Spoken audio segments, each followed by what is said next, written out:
Thinking about idolatry this morning, and I'm thinking about it in a concept in a way I haven't thought about it. At times, I have had a certain idea of what my life would be, and I've idolized that outcome so much that I became ungrateful for what my life was in reality, and just ungrateful for what it could be, and what it seemed to be trending toward. I was like, I don't want that, and I really didn't know the full concept of what that was. Again, I'm thinking about this morning, because at times I have this idea, right? Like, oh, I really wanted to be this way with this group of people, with and relating to jobs with this amount of money, this type of status, and it isn't those things. And the discomfort and dissatisfaction with the fact that it isn't those things tends to be disheartening. It was like, oh man, like this isn't fair. And as like I said, as I sit into it and observe and just find truth and gratitude, the thing it was supposed to be is actually a thing that I did not want. The thing that I swore it had to be was a thing I truly had no desire for. Like none at all. And that part is hilarious. Like if the outcome had went differently and I got it the way that I thought I wanted it, I would not be satisfied. If it went the way that I understood it, if it went the way that I believed it was meant to go, it would not have been satisfied. And that's the interesting part about idolatry, or like idolizing things. I idolize this version of myself that I don't even like at different points in my life. So I'm conscious of that as I'm making decisions, as I'm picking people to add to my life, as I'm putting up boundaries so that people don't stay in my life. Some people don't stay. Like I think about that in those terms, in that regard. Like, wow. And idolizing things makes it unhuman. It makes it otherworldly. It makes it bigger than need be. Makes it more important than it probably is. And this false importance makes it difficult to say no, to remove it, to look at it for what it truly is. What it truly is, not for what I would like it to be. I used to joke, like, it was a point where I idolized celebrity, and I idolized like the idea of being a musician who got to travel the world and be on tour and get a deal and like have all of this money. And I had no true vision of what that was, but I idolized it so much that like if it came to me in any capacity, I'll take it, you know.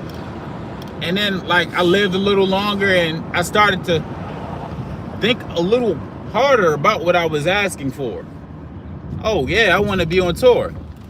Okay, so you want to go from city to city every other day. You want to be out all night, like consistently. You want to do these late night tours. You want to perform for however many people.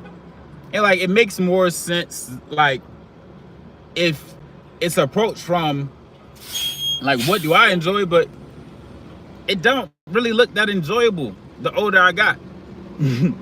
Like, oh wow, that looks really limiting. That looks really forceful. That looks really like work like. It don't even seem as fun as that thing I was doing when I was just making stuff up in my bedroom. I was making stuff up with my friends when we would link up and we make this music. Like that don't look like the thing that I envision. And then I'm watching documentaries and people are speaking about it and they're like, yeah, no, I actually hate touring. Like, wow. The artist is saying they hate touring. Why do they hate touring? And as you explore it more, as I explored it more, I was like, oh, I don't think I like that either. Right? like I said, idolizing something like, oh, if my life was this, but you're like ignoring what your life already is. Like if I got to be this person, if I had done this thing, I would be so much realer. And it's like, bro, you're so real right now. You're so real right now. But the thing you're thinking about is fake and you're fantasizing. And sometimes our fantasies are not fantastic. Every fantasy is not a fantastic thing to live in. So that is the part that, like I said, I sit into. What am I idolizing? What am I making larger than life? What am I putting on a pedestal? What am I making bigger than it is? And then the other part is, why am I doing it? Because sometimes I'm doing it for an escape. I'm doing it so I can say, oh, that thing is really dope. If only I had that thing, then I would be happy. I'm like pushing my happiness away. I'm pushing like my control away, putting my control on something. It's something else's fault that I'm not the way I am, the way I wish to be. If only I had this thing, then this process would make so much more sense. The life isn't fair to me. It isn't what I like it to be because of this thing being missing. It's like, no, my G. All the things that are present are what make this process beautiful. And the ability to honor the things that are present is actually what's going to open up space for you to tangibly get the things that you think that will make your life so much more magical. When I've been amongst women that are really beautiful and like got the gratitude to like remember like, yo, they people first. Like she's not that, it's actually not her beauty. This concept of beauty is not that deep. I still love looking at pretty women, but my point is like the value of this person doesn't start at the looks.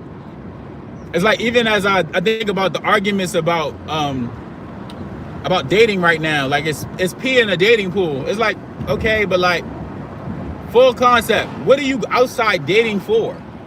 Because whatever you're out there looking for is what you're getting. So if you're looking for non-committal, like frivolous relationships, you're probably getting that. And the standard of that type of relationship at this point is very disgusting. It's very disgusting. Because a lot of people don't actually know themselves or love themselves. So the other part is, are you outside not knowing yourself and expecting somebody to help you figure out who that is? Like the expectations are what's making this process so disgusting. I hope you're not doing that.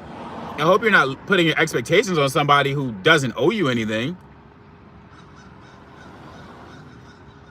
Like, even as I sit with it, there's things that I wanted and things that I saw my life being because of certain individuals' presence in it.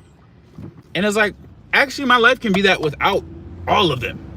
Like my life actually is that without them. Why did I depend on them? I get to shine regardless. But yeah, I think it's really funny. Idolatry.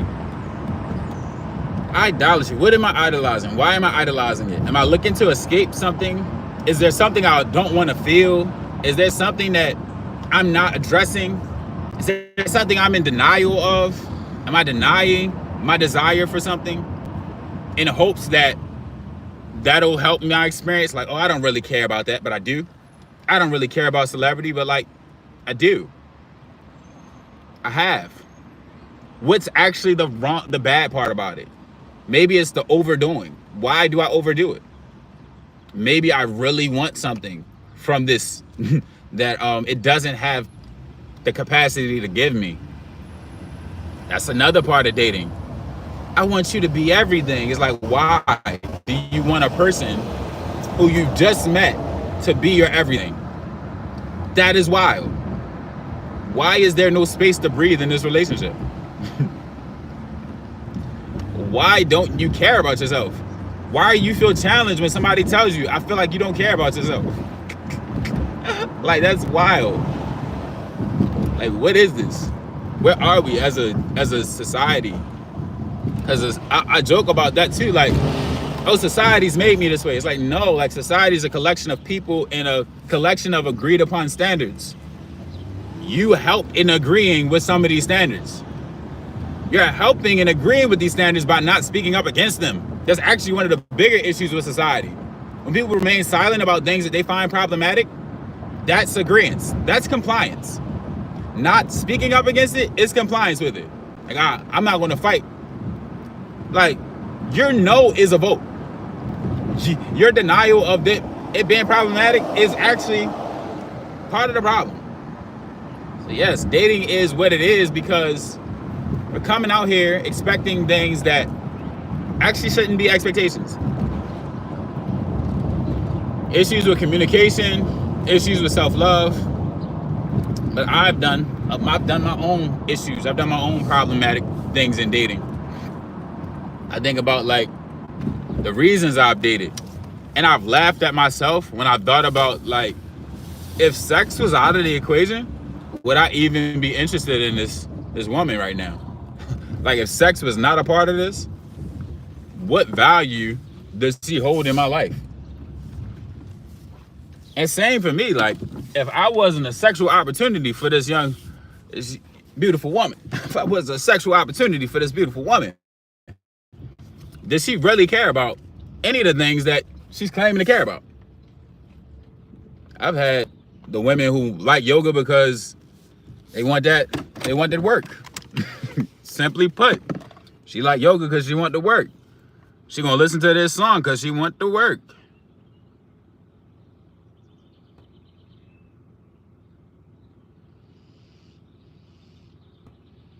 Yeah, that's wild, brother. No, not finna be that.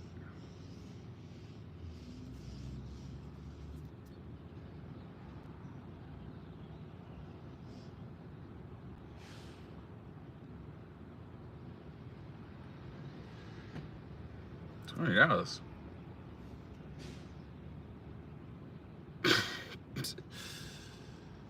That's wild. Be blessed. Wow.